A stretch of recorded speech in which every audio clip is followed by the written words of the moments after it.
Si la pregunta es cómo está reaccionando el viajero, el consumidor, ¿se puede hablar de lealtad de los turistas a ciertas marcas o ciertos destinos? Vamos a investigarlo, acompáñeme, vamos a hablar con Philip Moscoso, él es profesor del IES Business School de España. Profesor Moscoso, muchas gracias por estar con nosotros. Un placer. Profesor Moscoso, ¿la gente es fiel, leal a los destinos turísticos? Bueno, en términos generales es un sector como muchos otros en el cual podemos perfectamente hablar del concepto de la lealtad de los turistas o consumidores.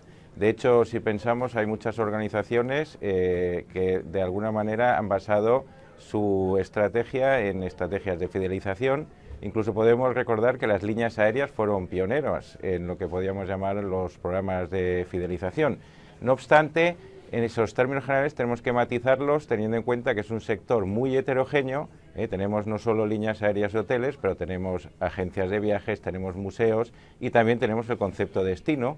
Y también por la parte de los clientes tenemos grandes diferencias entre clientes más enfocados, digamos, a lo que podríamos llamar un turismo de valor, de alta calidad, y turistas más bien buscando el concepto muy moderno ahora del low cost, comprando en último momento billetes en función sobre todo del precio. En estas caracterizaciones de los turistas que nos acaba de dar, profesor, ¿hay unos que se están pasando a la otra clase? Es decir, esos turistas que normalmente gozaban de una calidad de viaje, ciertas aerolíneas, ciertos hoteles, ciertos destinos, ahora que la plática es escasa, ¿se están pasando a la otra clase de turistas que usted describía? A ver, aquí, como en otros sectores, por ejemplo, la gran distribución, productos de consumo, esta evolución que de alguna manera venía viniendo un poco ya marcada de antes de la crisis lo que ha hecho es reforzarla y en principio yo personalmente creo que sí que hay un nuevo comportamiento que no es solo transitorio debido a la crisis, sino que en gran medida va a marcar también una nueva base que va a quedar ahí, que es un poco el concepto del low cost, ¿no? Si vemos, por ejemplo, en países como España, el porcentaje de turistas ha ido incrementando, pero también en porcentaje de esos turistas que han venido con vuelos low cost. Esto puede volver a retroceder un poco, pero siempre va a quedar mucho más marcado de lo que podía ser hace 10, 15 años. Ahora, lo otro que quiero preguntarle es, ¿cómo piensan los turistas, los viajeros? Si un viajero está acostumbrado a cierta clase de viajes, buenos hoteles, buenas cosas, ¿es fácil que pase a la otra categoría? ¿Es fácil decir, sabe qué, yo voy a tener un hotel más barato, voy a viajar en un low cost, o simplemente no viaja? ¿Qué pasa con él? Bueno, ahí uno de los comportamientos asociados al low cost que hemos visto también que ha tenido mucho auge es el concepto de paquetes de todo incluido, ¿no? Entonces, sí que hay cierto tipo de turista que seguramente ante la opción de la alternativa no poder irse de vacaciones, pues al final prefiere buscar una solución que se ajuste a su bolsillo. Lo que también es verdad que algunos, digamos, lo que han preferido es, pues en lugar de hacer viajes más lejanos y de alguna manera típicamente también más caros, pues optar muchas veces por un turismo más cercano, más regional o incluso al menos nacional, ¿no? Ese es un tema muy interesante. ¿Qué tan leales son los turistas a sus propios países? Porque uno ve que, y estábamos hablando sobre Brasil hace instantes, hay unas campañas muy grandes de los países tratando de traer turistas desde afuera, pero los turistas desde adentro, ¿viajan mucho? ¿Eso se da en momentos económicos difíciles?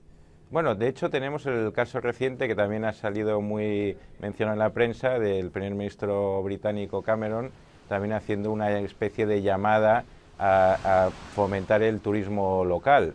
En ese sentido, evidentemente, en muchos países, pues al final hay esa componente de que, por ejemplo, en países como España, que el turismo más o menos representa un 10, 11, hasta a veces ha llegado al 12% del PIB nacional, pues lógicamente hay una preocupación de si podemos compensar caídas de otros países emisores con lo que podría ser turismo nacional. En términos generales, los destinos, aquí lo que se ha visto, una vez más, como muchos otros sectores, lo que tienen que buscar es tener una cierta variedad de destinos emisores, es decir, no depender demasiado exclusivamente de un solo país, porque hay un cierto riesgo de que ese país en un momento dado pues tenga una recesión o tenga simplemente una bajada y cambie por otros destinos, ¿no? Y lo último que le quería preguntar es sobre las consecuencias de los problemas económicos de los países con el turismo.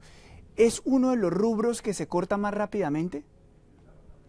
Bueno, al final, lógicamente, mucha gente intenta al final mantener esa posibilidad de hacer una escapada de viaje en un momento dado. Lo que se ha visto en los últimos años, sobre todo de nuevo marcado muy fuerte por la crisis, al final la gente lo que hace es paulatinamente, por un lado, reducir pues o bien el número de días que se toman las vacaciones y sobre todo lo que busca es reducir el gasto medio por día. Y en muchos países lo que hemos visto en los últimos años es una caída del ingreso medio por turista y también una reducción de lo que es el número de días de visitas que reciben los países. Muy interesante, profesor Moscoso. Muchas gracias por acompañarnos, por estar aquí en Efectivo. Es Philip Moscoso, profesor del IS Business School de España. Hasta la próxima.